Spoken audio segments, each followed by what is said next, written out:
Welcome to Sleeping with Sarah. I'm Sarah Albritton, and I'm here with my guest, Pink Foxx. Hello. Hello. How'd you sleep last night, Pink? Terribly. Terribly? Terribly. Do you typically sleep bad? It just depends, you know. I'm one of those people that my brain is always going. Mm-hmm. So I'm just like it's too overactive to get really good sleep most of the time. Because you got ideas and you got to stay up. Because I got ideas and you know that 11:30 hours like when my brain wakes up and it's like, oh, we should create right now, and then I'm up until 2:30, 3, and sometimes 5. Yeah, so it's bad. I think a lot of creative people have sleep issues, though, in general. Like, because you got something that you got to put out in the world so badly that it's, like, keeping you up or whatever. I agree. Yeah, it's like I'll think about it, I'll meditate on it, and sometimes I'll dream about it, which is cool. Because then I can wake up and I can, like, quickly, I keep, like, pen and pad next to my bed. And nice. I like to get up and quickly jot down something and whatever. But, yeah, it depends. When I play sports, I sleep well. Oh, really? Yeah. What do you like to play? I play softball. Oh, really? I used to play I played softball for 5 years growing up. I just played in the LA Pride game. Oh, yeah? Yeah, Jasmine Lee. Do you know Jasmine Lee? Yeah. Jasmine Lee put together like an all queer women's team. Oh, that's great. I think we were all queer. It's for Pride. Could have been a couple of straights in there. You know, you slip them in every once in a while. But no, we played for Pride and it was cool. It was a good time. So.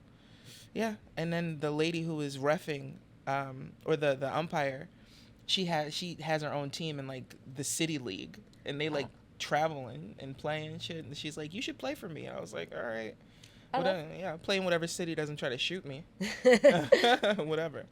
What position do you play? Third base. Okay, cool. Yeah. I used to play second and center when I was growing up. Oh, cool. Yeah, that's kind of what I switched between. And I play in some like intramural leagues in like Chicago. Okay, so you've got an arm.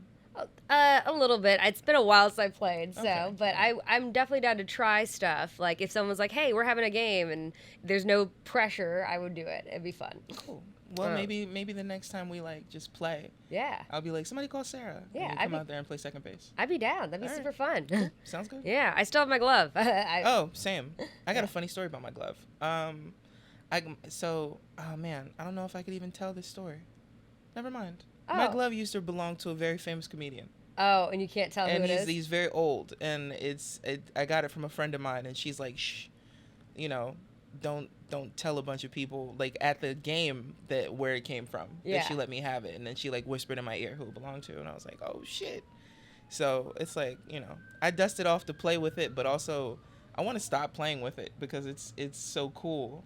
Well, it's cool to have something physical from somebody like you admire or somebody that's done something, because I do definitely believe in the energy of like an item or something, like you get that back, you know. I think there's something powerful in that. Yeah, it's pretty cool. It's every time I look at it, I just remember, I'm like, oh man, this is really cool comedian's glove, and you know, he probably doesn't even know I have it. He probably thinks he misplaced it. It's in his garage. You know, who the fuck knows? When I played softball, I was very small for my age, and my mom was a very athletic. Like, she grew up playing all the sports. My dad actually just sent me a picture that they found of her riding a skateboard upside down, like on a handstand. Like, she's very weird and athletic, and That's it's cool. great. But so I was very small for my age, and so she used to take me to the batting cages every day after school. And by the end of the season, I would usually get 1 home run, and that was like the thing, because I played in a by your age group, and when I was 10, I played a 5-year-old in a play to give you a perspective of how small I looked. So I was definitely like the runt of the group, but eventually I did do well. Just took a while. That's cool. I was also a very small child. Yeah. Yeah, my mom used to take me to the doctors all the time and ask, like, was I going to grow? Yeah. And she thought I was going to be a little person. Oh. Yeah, I was teeny tiny. I was a little bean. Oh. Yeah, it's different. And also I started school young, so I had just turned 5 when I started kindergarten. Same. So I was like the youngest, but I don't know, I didn't mind it. Like I think probably bothered me when I was little, like getting picked for gym and stuff, but when I got older, it's like, you know, now I got out early, I got a little bit more time to figure shit out. Yeah, I mean, you know, it's small stature, it comes in handy. Yeah. I like it. I mean, I'm still shorter than both of my parents. Really? How Yeah. tall are your parents? My mom is 5'10" and a half, and my dad is probably like under 6 foot if they haven't shrank. Oh. You know, old age will Yeah, shrink people you. shrink. Yeah. But like with these shoes on, these shoes are like, I'm getting an extra 2.5 inches on this thing. And they look good and comfortable too. Thank you. They're great. Yeah. No, I'm like, I'm 5'9.5", and these things I'm probably like 5'10", 5'11". That's nice. Yeah. Yeah, still much taller than me. Yes. Yeah. Yeah. But I like that. So what let's see. So when did you start getting the shoe game? The shoe game? I had a collection of Jordans in my early 20s. Okay. When I could afford to buy them myself, because they've always been super expensive. And my 23rd birthday, I bought my first pair of Jordans, and it seemed like, 23. Yes, the number. Yeah, Jordan, that's his number. yeah. Yeah. So I bought like these. What did I have? I think I had like 6s. I don't remember, but they were like suede, and they were black, and they had like purple on them, and it was, I don't know, I like black sneakers. Not black Nikes though. I'm not a psychopath. I'm, black Air Force Ones. I'm not. They get it. Yeah. I'll explain it later. But I know to an extent. I've dated some people that are really big on shoes, you know? Like, yeah, I dated a guy when I first came out here. He had like 200 pairs of shoes. It's crazy. Yeah, 200. He very big sneakerhead. And he, but at the same time in my head, I was like, well, so like, why do you have a roommate, Yeah. Well, yeah, because it'll bankrupt you. So I'm kind of in the fashion sneaker game now, where I'm not buying Nikes and Jordans, and I wear a lot of Vans and stuff. I'm not really doing that. I wear like, what I have these Off-Whites and stuff, or yeah. Well, I don't really wear Off-Whites either. I like them. Yeah. But I'm in Alexander McQueen right now, and that's what these are. So, I'm just trying to stay around like the sneaker brand, like the high-end sneaker brands. Yeah. Build that up, and then I'll get back down to like Nikes or whatever. But yeah, I spent a pretty penny on these bad boys. But they look great. Yeah, like I didn't care about the money because they're so like they stood out so much, and they're like hollow, and I love holographic stuff. So I don't know. They spoke to me, and I had to go shoot something in Texas, and I was like, I want to wear cool shoes. So like, yeah. Well, I think also as a stand-up, when we shoot stuff, you're on stage, you're elevated. People notice your shoes. Exactly. They're always looking, and I'll be honest. I seen Chappelle in these. And then his whole camp was wearing them because he's such a trendsetter for his group of people. But yeah, I seen him in them. He had the white ones, so I was in like Bloomingdale's, and I was looking around, and I was like, oh, those are the ones I seen Chappelle in. And then I seen them in like all black or whatever, and I'm like, I will wear boys sneakers and girl sneakers because I wear smaller size in dudes, and I wear like the size that fits my height in women's. Like I'm a 10 in women's. Yeah. So I'm very comfortable like jumping in between the two, obviously, right? Yeah. So yeah, so I went over and I got these, and I was like, and they will be mine. The thing about when you buy high-end sneakers though in a place like Bloomingdale's, I don't know if you'll experience this or if you've experienced this before. The salespeople, they like one up you. They're like once overing you as you are trying to make your purchase. They're like, oh, you want these? Did you know they cost this much? Oh yeah. Oh, and you're like, they're being like judgy.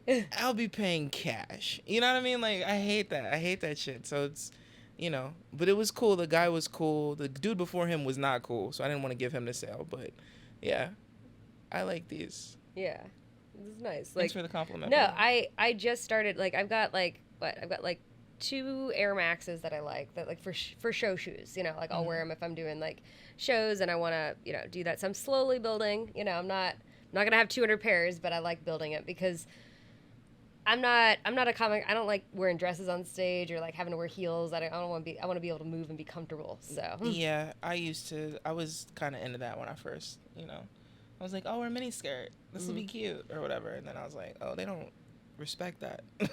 I'm like, it's weird, I think like the only people I know is when they got to film something for TV. Like then they encourage you. They're like, oh, we want you to wear a skirt for this Conan. Well, you can't. He's not on anymore. But Yeah. For example. Yeah. Well, I mean, just club shows is basically what I'm. Yeah. I mean, when I did Comedy Central, I bought this big, it was stupid, but I purchased this like really long dress that had the silver hologram effect. Oh, nice. And I took it, I flew it to Texas, and I'm like ironing it in the room or whatever, and it looked good until it got on camera, and you could still see some of the creases because I had it folded in a square because it was like a shirt dress, and I was so mad. And then somebody commented underneath of the video like, and it were like, what is this ghetto shit? I was like, fuck you, it's H&M. Like, I just had to put something together really quick. It's not. It's it sucks. Because the thing is, like, there's a certain level. It's like we don't have our stylist yet. You know what I mean? No, the people that will tell you the truth. Yeah. Like, nobody tells you the truth. They're always like, oh yeah, no, you look great, and then you get out there and you see the video later, and you're like, huh. And I'm not saying like it's like the company people. They're busy doing what the fuck they're doing, But like the hair and makeup people are always trying to be so encouraging. It's not like they're not trying to give you. Yeah. Like, I wish somebody would have just been like, hey, it's still wrinkled in the back, and a little, you can see a little bit of the crease. Like, I'd have adjusted it. I think everyone needs to have a super honest friend. Everyone's got that friend that that is going to tell you the truth. It's going to be like, I don't care. I'm going to be real with you, and that's it. I had the all black on with the dress and these black wax jeans, and I had these McQueens on, right? And Neil Nanda? Yeah. Neil Nanda comes down from the hotel because we got to shoot at the same time, and he comes over to me. It's like, you look like you're in the Matrix. I was just like, oh, fuck you, man. So I had a leather jacket over top of it. And then he had on just some just regular, like, helping a friend move shit. Yeah. You know what I mean? I was like, fuck you. What do you know about style? He was right. I did. I looked like I was in the Matrix. I should have like looked in the mirror and been like, well. But we're still trying to figure it out. I mean, that's just hard though. Like, especially if you're on a budget or whatever, like there's a certain point when there's this gap where you don't have. I think I just rushed it because I spent the check on the sneakers. Oh, so yeah. Like, I could have really worn like some crazy name brand in lieu of, I could have bought some Vans and been in some other shit.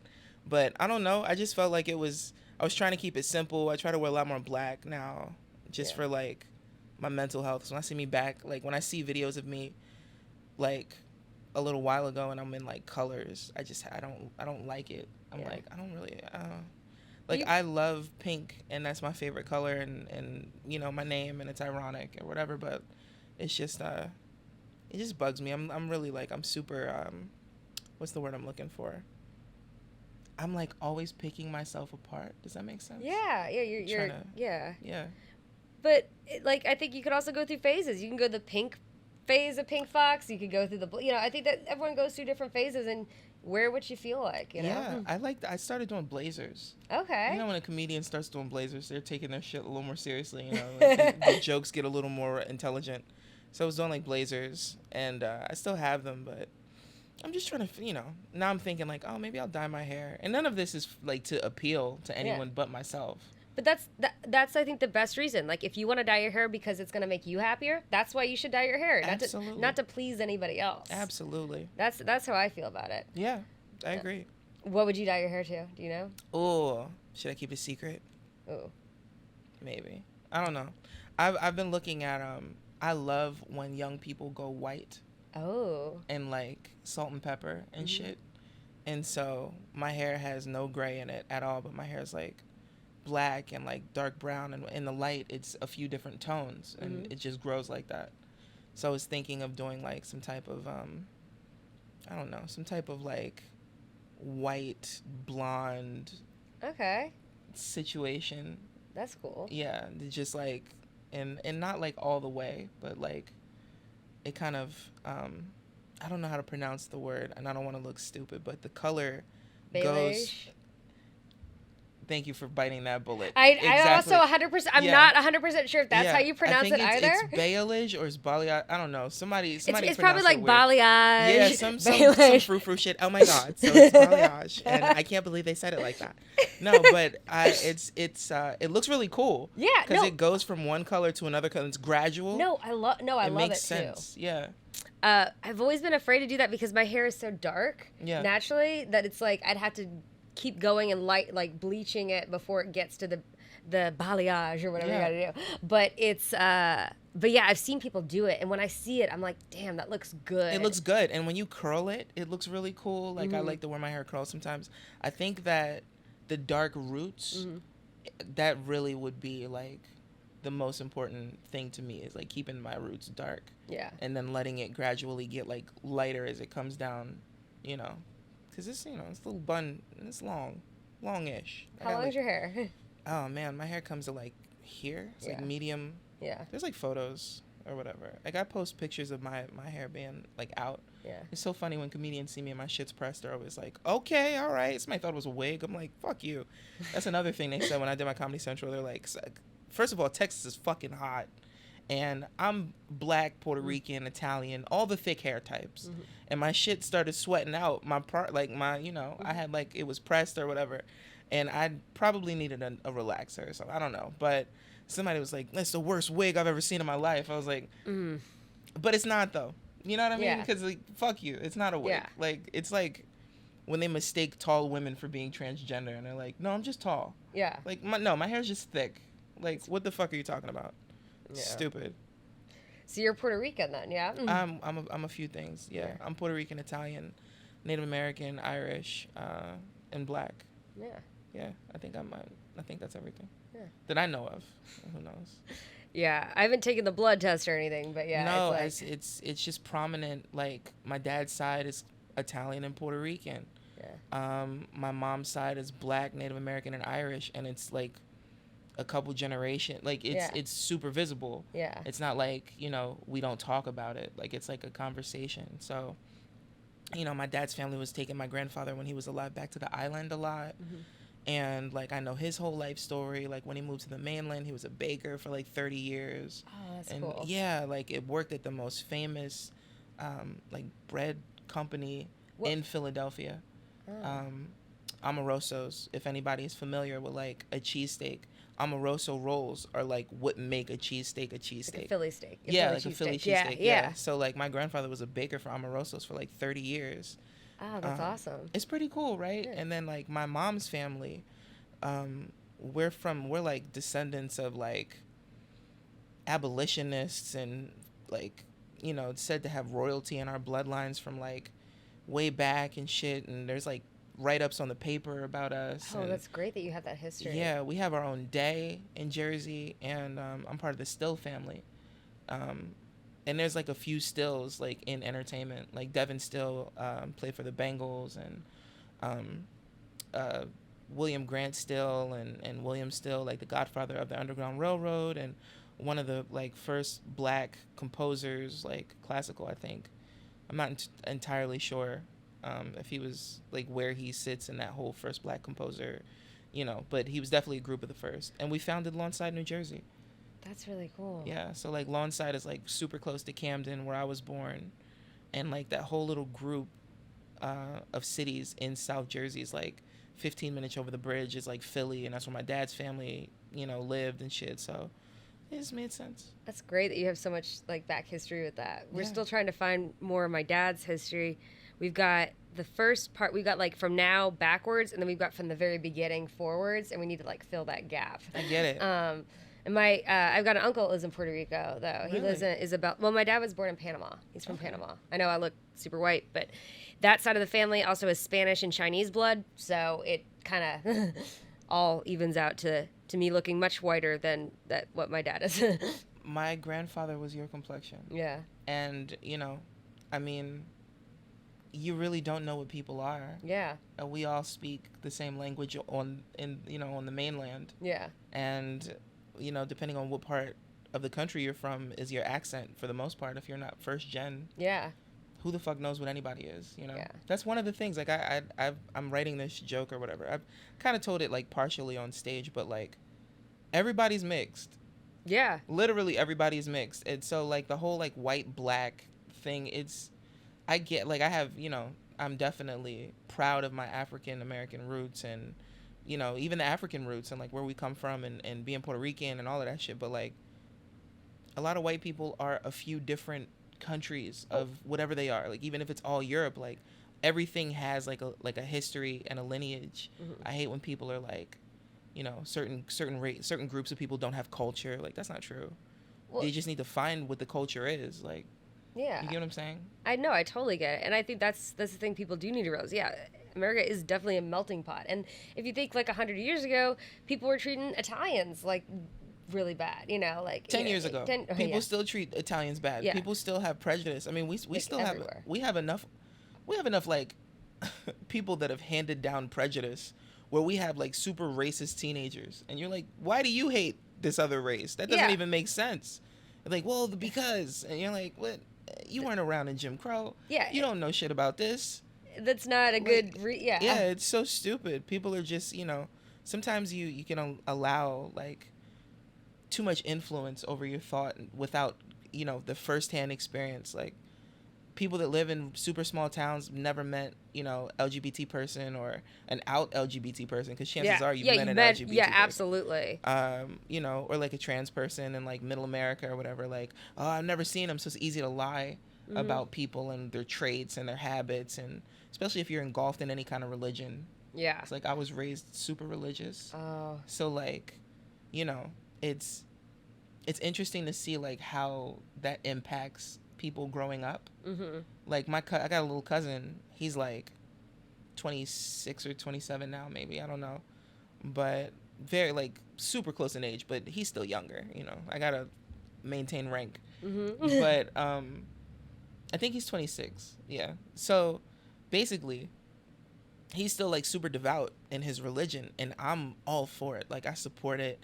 One of those things I take on like the Matrix type of thought, like philosophy, right? Where when people are too old, you can't unjack them from the Matrix. Oh. So like, if someone's been in their religion 20 years, what do I look like coming in and saying like, oh, that's not right, because I don't want to change your life like that. Yeah. You know? But, and then you have me, who I was sitting right next to him at the Kingdom Hall. We raised Jehovah's Witness. And look at me now, you know what I mean? Like, I'm a comedian. I'm kind of like, you know, I'm blue a little bit. I'm LGBTQ. Like, I'm of the world, you know? And it's just so crazy to see like the split off. Still my guy too. Like, I text my cousin and he's still really cool. But, you know. I think it is hard when people are ingrained in certain religions. Like, I was lucky because my dad was Catholic, my mom was Lutheran, and I went through, when I was 13, they have you go through confirmation. Yeah, my dad's family's Catholic. And halfway through, I was like, you know, I'm not really feeling this. And my family was very cool with me quitting and not doing that. And then I went to a temple with a Jewish friend of mine. I went to Unitarian church for a bit. I was just exploring different shit to believe in. And I think at the time I settled on, you know, I'm agnostic, or, you know, I believe some things out there, but I'm not sure what. And I'm learning about more religions now as a much older adult, like learning about how there are a lot more religions that are open, you know, towards like LGBTQ. Like there have been female rabbis for years, you know, and there have been so many other areas of religion that can be more accepting. And I think that's the big issue I've had with it. It's like all these rules, and it's like I think it's just, you got to treat people well, and it doesn't matter who, you know.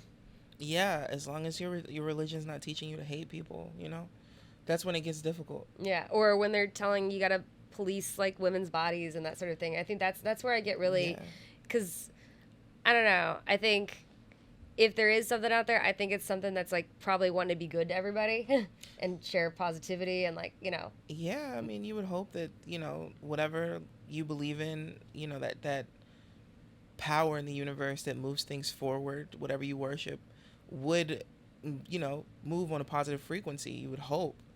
You know, I got called a faggot by the Westboro Baptist Church at Pride one year when I first moved to LA, and the guy's holding the God hates fag sign, and he's like, you're a fag and all this shit.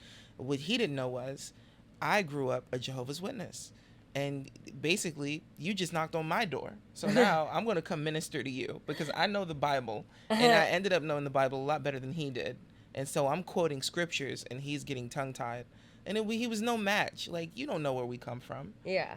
Like, it was so crazy, and you know, he apologized. Oh, he said, I'm sorry. Wow, you got an apology. That's I got great. an apology. Fucking hey, yeah, I'm not about to, you know, I'm not about to do all that. And then they ran out of water, because they, like, it was hot as shit this particular pride. This is before the pandemic. And, you know, the other LGBT people were like, they were like, you know, out of water, and they were like, oh, fuck, like, we're out of water and whatever. And they were going to dehydrate because they would rather hate than go home. Oh, wow. And I mean, you know, they had like women and shit with them. So I went and got them a case of water and just gave it to, you know, somebody took my picture while I was handing them the water. And I'm just like, we're better than you. You know what I mean? You suck. And how about this? How about some Jesus Lee thing that I could do for you after you call me a faggot? Yeah. You know what I mean? I wish I could have turned that shit into wine. A funny thing. Oh, never mind. Go ahead. No. I was going to say, funny thing about religion. I was reading that back in the day, there were certain cultures that worship people that were like two-spirited, like trans people. Oh. And they were thought that, like, shamans were thought to be closer to the spirit realm. Oh. And they would embody the masculine and the feminine. They would like view that as divine in some cultures. That's fantastic. Yeah. And so like people would worship them basically. So on stage I tell that story and I'm like, basically what I'm saying is I'm the new Jesus and you motherfuckers been real disrespectful lately. And it was funny to me and the crowd likes it. But yeah, I mean, you never know. The religious shit is intense, and I think I had a point about religion making people hate, and I forgot where I was going to go with it, but all in all, you just love one another, I think. You know, this is some heavy pillow talk. I know. We got pretty serious here, but it's fun. I think it's good to talk about these things because I think it matters, you know? Our generation enjoys learning about one another, at least the ones that I've met. Yeah. You know, I think that we're coming to this crazy crossroad right now with politics and everything, because this used to be something that you know, men didn't like talking about. Like, we don't discuss politics, we don't discuss religion. Yeah, we don't discuss sex. Yeah, and me and John get along great. Meanwhile, John's a Klansman, and you're fucking, you know, some liberal person, and it's like, yeah, but we could still get together and have a beer. Can you? Yeah. You know what I mean? Like, where are we supposed to, what are we supposed to do? Are we supposed to just fucking convene with Nazis and break bread with people who hate everybody and want to kill certain ones of us?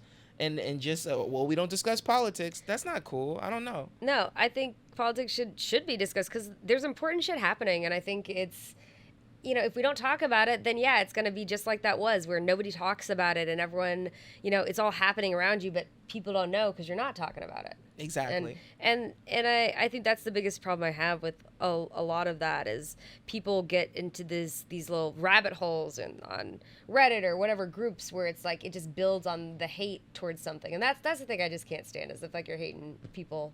Are people still on Reddit? I don't know. I guess so. I don't know. I know they're not on Twitter anymore. I'm on Threads. Yeah, Threads. Threads is what's up. It's the new hot shit. We'll see how long it lasts, but I hope it's. I already got 1,000 followers, so yeah. I hope, for Threads, that's pretty good. Hey, you know what I mean? I'm not doing too bad. I mean, my IG is like, I'm at like 12.9, almost 13 or whatever. Who knows after this episode airs? Maybe it'll jump. Mm-hmm. No, but it's, you know, we're just accumulating these little fan bases, and people that really want to see what you're doing, like they follow you and then, you know, they stick with you and shit. It's cool. I think it's cool. So you brought your little bear. This is Bear. Yes, I've had Bear since I was a child. Oh, that's great. This is my actual teddy bear from youth, and he just kind of sits on my shelf. And I thought, since I was doing like a bedtime type of podcast, I would bring him along. And yeah, he's cool. He's a little soft dude. Everybody's always like, when I mean, you know, I have friends over my house and shit. They're like, oh, look at your little bear. What's his name? I'm like, Bear. Yeah. That makes sense. We weren't going to go crazy. Yeah. His name is Aloysius the Third. No, he's Bear. Like, what the fuck? No. So when you were a little kid, like. Super little, yeah. I think I might have been like, might have been like 6. Yeah. Yeah. Well, that makes sense. Bear. What's his name? Bear. Yeah, he's Bear. That's what he is. Yeah, and he's cool. Like, my mom used to make him dance when I was like sad and shit. Aww. And that was my favorite thing. And so he just kind of, everywhere I've gone, I've made sure that he's like in a safe little package. And you know, I keep him, but he's really fragile, and you know, I don't fuck with him too much. But yeah, Bear. That's nice that you still have that. Yeah, this is like the one thing that I still have from childhood. Yeah. Yeah. Yeah, I think my mom was, she kept a lot of our stuff, and she still has bins of it, like in our storage room somewhere, like old artwork and like a bunch of stuff. But like, I don't think there's any like one piece that I was super sentimental about, like as a kid, you know? Yeah. The photos, though. The photos I think I'm sentimental about. Yeah, the photos are definitely. My mother lost the storage. Oh. Yeah, like in the midst of a bunch of moving, probably like 15 years ago. So, uh, actually not even 15, like maybe 12 years ago. So I don't have a lot of photos of my youth Oh. anymore, but it works out, because I'm trans. So You feel like you're, you know, yeah, it doesn't works. represent who you Yeah, were. it works. But yeah. Anyway, yeah, the photo shit is like it means a lot. There's still like we have some family photos, but like yeah, it's interesting. Yeah. How long have you been out in LA now? I get this question all the time. So I got here in 2017. Okay. Yeah. Nice. And from Jersey then, or No, sorry. I lived in the South. South? I'm sorry. I'm sorry. You talked about your family being in Jersey, right? Or Philly? Yeah. Philly. I was thinking. But after college, I moved to the South for a little bit. Okay. Yeah. Nice. And did you start stand up there or here? Here. Here. Yeah. Right. I started technically. I was an open micer out there, but I went in front of my first real audience in the South, and then I transitioned, and then comedy fell back into my life. Like I think it's interesting. I've met a few people that have been like, I've wanted to be a comedian since I was a child, and I'm like, have you?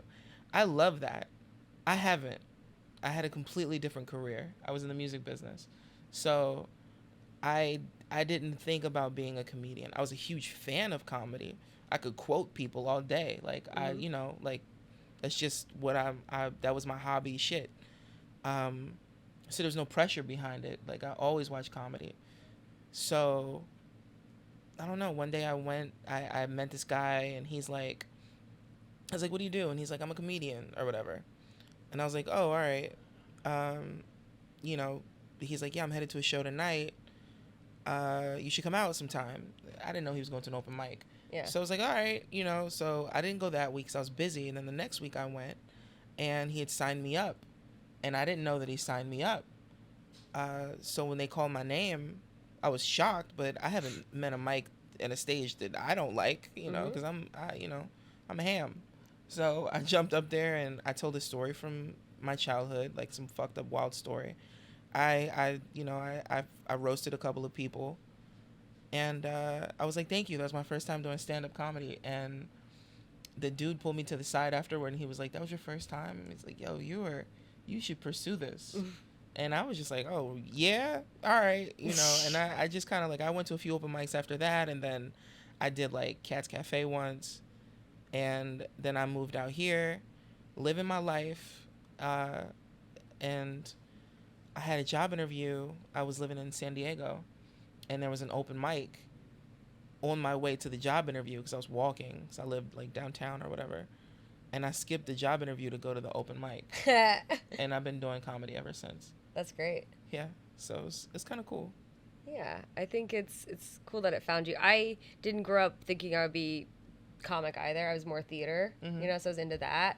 And it wasn't until I had, went through a bad breakup, and like I'd been doing improv and sketch, but I wanted to perform every night without relying on people. So that's when I tried it. And I Googled the closest open mic to me, Merkel's on Clark Street in Chicago. It was like January, so it's really fucking cold. Walked the 2 blocks to it and did stand up, and I thought I would not like it, but I had fun. I enjoyed it. Where were you? Second City? Yeah, so I did Second City and IO and Annoyance. I did all the programs there, and I was part of like sketch groups and improv groups. Like I was part of an improv musical and stuff. But the thing is with those groups, they're really fun and it's really great, but you have 8 different people's schedules to work out, and you got to coordinate with that, and then you got to run a show, and you get maybe like an 8 or 12-week run, and then you got to find another place to run the show, and it's a lot of work for that. Sounds like it.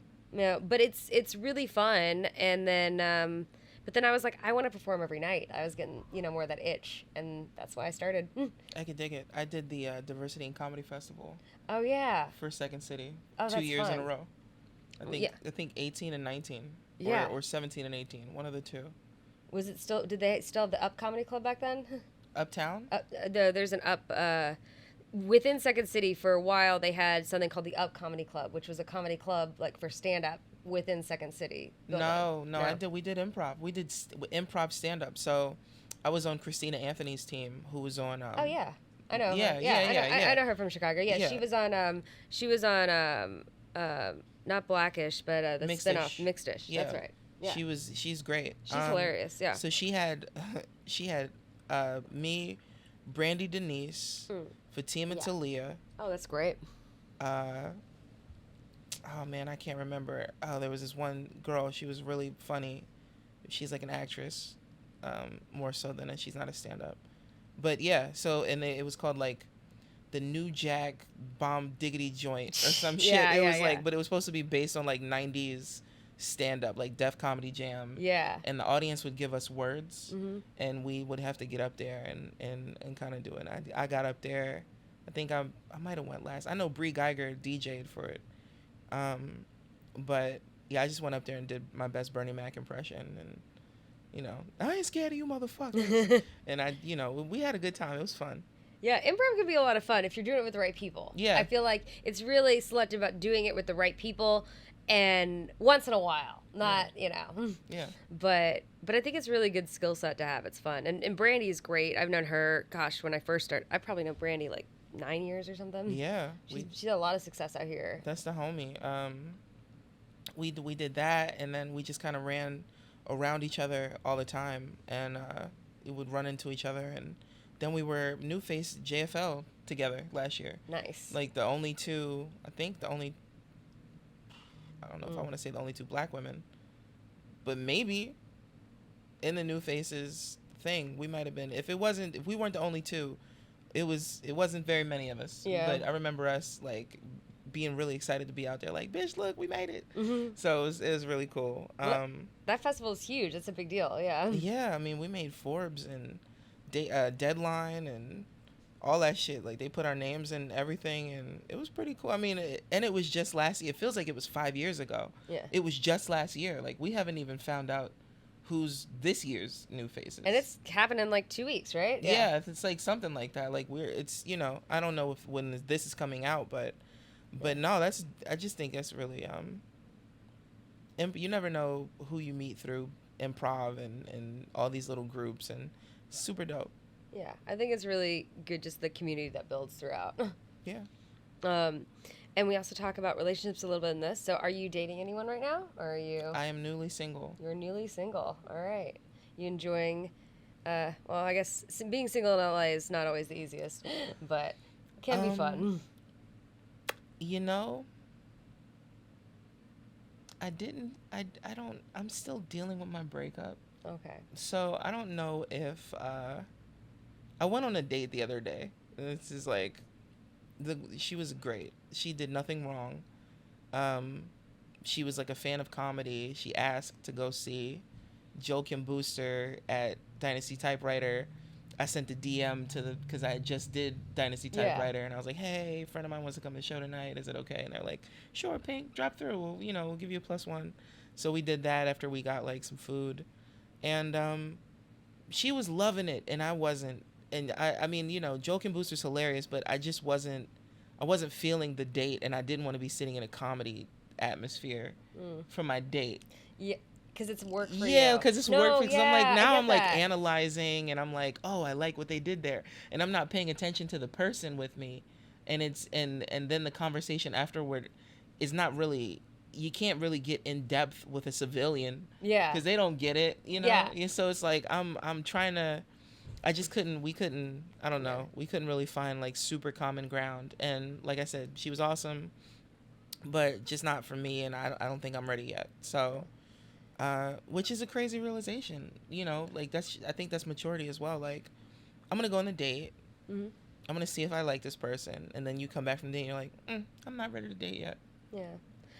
I feel like when I was single in LA, I feel like I didn't have the best, like I just, for some reason, just, I don't know if I had the best luck. I didn't have the best luck with women in LA. Like, I, either we connected really well. Like, there was one girl during the pandemic, we had like a picnic at like Pan Pacific Park, like cute, because we were That's really sweet, socially distant, like picnic, because that's the way to be. She's really cute, but she's recently dealing with like realizing that she, also liked women.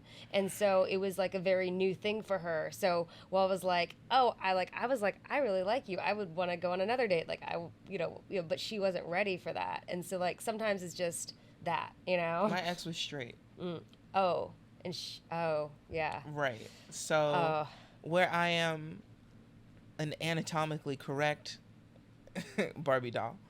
No, because I'm a lesbian and I'm trans, I'm not attracted to guys. And you know what's crazy? I don't know if it would be easier if I was, but I see what my homegirls go through that are trans that date men, and I'm like, oh, I'm clearly sidestepping like potential violence and aggression, and because a lot of times guys will like date trans women and sleep with them, and then one day they'll get ridiculed, and then that's how trans women die. A lot of the time, it's like, the guy sleeping with them will be the one that kills them because of shame, and then they had that whole trans panic defense where it's like, well, now I didn't know they were trans, and then they can kill you, and then like a few places were allowing that to fly is like part of the whatever. So I don't know. Anyway, I thought I was sidestepping a lot of the hassle because I'm like, oh well, luckily for me, I'm a lesbian. And no, I've been slapped. I've been like cheated on. I've been like all this shit, and like I don't know, it's so I've said 1,000 times. I know this. It's so disheartening because as a Scorpio, like I don't know, like I have like a lot of ways about myself, but I was a player for a long time. Like before I was a comedian, I mean not before I was a comedian, before I was a comedian, before I was trans, like presenting or whatever. I don't know. I had a lot of girls. And everybody knew what was up. I wasn't like lying to anybody, but that's what I did. I had multiple. I took pride in that because I was an idiot and I was a child. And so for me being an adult now trying to settle down with a person, it's kind of like disheartening. It's like, maybe I should just go be a player again. Like you know what I mean? Like, I don't know. You probably don't know what I mean, but well, I mean, in Chicago, I definitely had my moment. I had a rotation of different people. You got like a roster. And yeah, like different people I hit up, and like for 2 years before I moved to LA, I was like, hey, I'm moving to LA. Don't get too attached. Yeah. Like I'd be seeing this, and that's just, I definitely had those moments. And looking back, yeah, I feel a little bad about that. And then I used, for a while I said I didn't believe in commitment, and really I think I didn't find anyone that was worth committing to. Right. I did a lot of like I was popular because I had like music on the radio as a kid, and so a lot of attention, and then I would party at different colleges, and I had friends from all over, so it was just really easy for me to meet people. And when I got older, I don't know, it just felt like when I reflected on a lot of shit, I was like, oh, well, was I being immature? Like, was I running from relationships, or was I just like being a kid and being wild? And I'm still like, we're technically really still young. Yeah. So it's like, we go through phases or whatever, but, and for anybody that wants to eat my lunch, you're always trans. You're trans from youth most of the time, as I did. But there's a time when you start presenting more, and your outside world changes because of the way that people view you, So like you might have saw me one way a couple of years ago. Now you're looking at me a completely different way. So the idea of me has changed, and it's the same with dating. Yeah. You're kind of dating in a specific realm, and I've been surprised to see how many straight women have actually been open to like trying to date me. Because I don't expect that. Like, people come on to me and I'm like, oh, what are you, lesbian, bisexual, pansexual? I'm like, well, I'm straight. I've never been attracted to a woman before, but like, for some reason, whatever. And I try to give everybody a chance. I'm like, all right. And then it just doesn't. Yeah, it doesn't work out. It's It can be tough, and it happens when you don't expect it, I think, sometimes. Like, I think part of the reason I got over my commitment thing was this pandemic, and it ended up being a friend that I didn't expect, but I was like, oh, I like hanging out with this person. I'm hung out with you for 12 hours. You weren't creepy to me. It was fun, like it takes a long time, I think. And I was single for a long time, a long time. But yeah, dating in LA, I think it's a lot. I think that's the thing is people don't realize, like, when you do comedy in other cities, you're like, oh, you're in a relationship, like half the crowd will clap or 3/4 of the crowd clap, and when you do comedy in LA, it's like everyone's single. In the Absolutely. audience. Almost everyone in the audience is single, and it's very different because no one has, like, half my friends out here don't ever want to have kids, and it's not the same trajectory in the world as they are if you're in the Midwest or the South, the expectations. You know what? I'm realizing that now that you're bringing it up. Mm-hmm. And I hadn't really thought about that before, but I think that there's a general selfishness to living in Los Angeles, pursuing an art, career in entertainment. We are kind of selfish a little bit. And you want to spend your time with someone who is like-minded. Like, I try to date people that they know what the industry is like, or they're in some part of a different industry that's still entertainment. Mm-hmm. I like that because we can speak to the same experiences. Otherwise, you get somebody working at Best Buy and you're dating and you're talking about hanging out with fucking Bill Burr, mm-hmm. and they're like, they're mad because you're name dropping, or they're like starstruck when they go to events. And I remember dating girls that used to tell me, oh my God, if I ever met this particular singer, I would completely sleep with them. And I'd be like, I was just with this nigga. Like, you know what I mean? Yeah. Like, I don't really want you around now. Yeah. Like, no, that does tell me that you're not loyal. Yeah, like that's on your bucket list, to sleep with this dude that I know. Like, that's crazy to me. So, I mean, we all have crushes, but like, I never had that like celebrity bucket list that a lot of regular people seem to have, and it's a super big turnoff. Like my partner knows that I find Michael B. Jordan super attractive, but like if I meet him and hang out with him, I'm not gonna sleep with him. That's cool. Like, we couldn't date though. Like, now that because I know that you like Michael B. Jordan in that way, like it's a huge crush.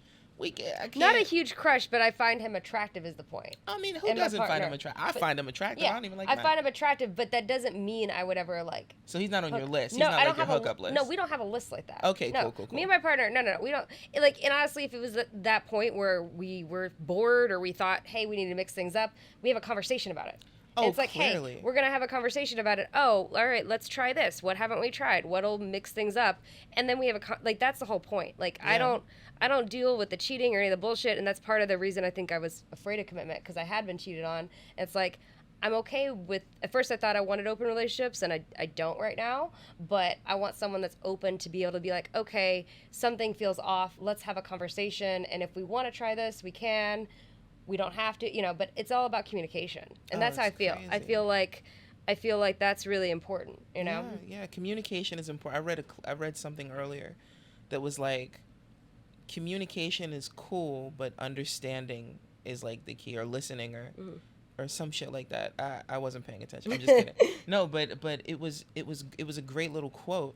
And, I think when you go through a breakup, you start, you start watching Jay Shetty videos and all the shit. Like, because you're like, oh, I'm just trying to feel better. Yeah. You're fucking sad.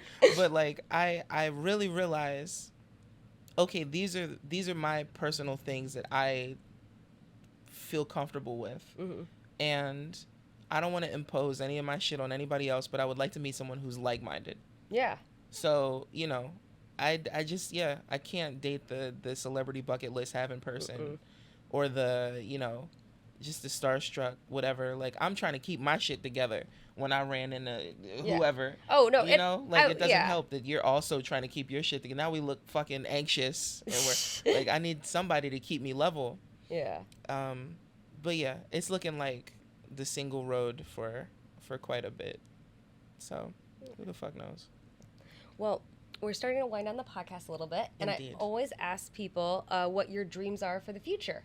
You can take that however you want. Oh, okay. That's not bad. So, you know, positivity, progression, and, you know, bringing my things into fruition, hoping that my little projects and my little ideas for my, you know, my little creative outlets gain traction and people enjoy them, and I'm able to continue to do that. And, you know, doing more of what I love and being able to sustain that and growing in the fields that we're in.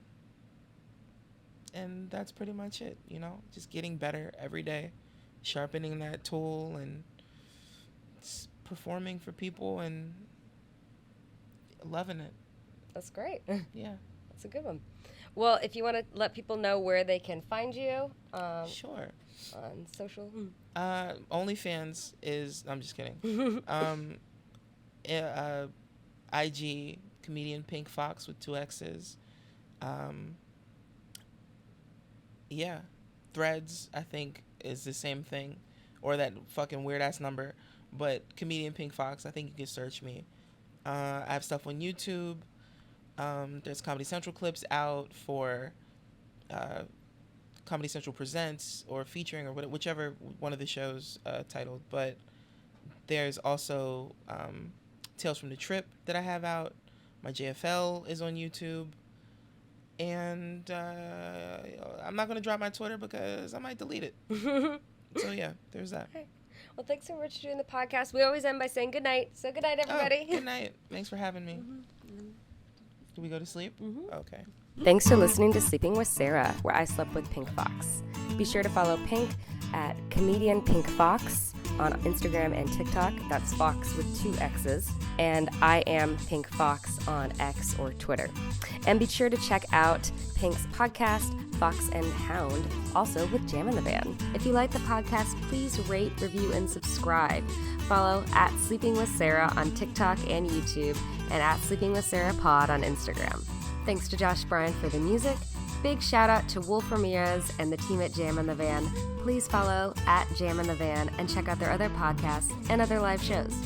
I'll be releasing a new podcast each week, so tune in to find out who I have in bed with me next. If you want to find out more about me, go to sleepysarah.com or follow me on Instagram or Twitter at Sarah Albritton and TikTok at Sarah Albritton Comedy. Until next time, good night. Sleeping with Sarah.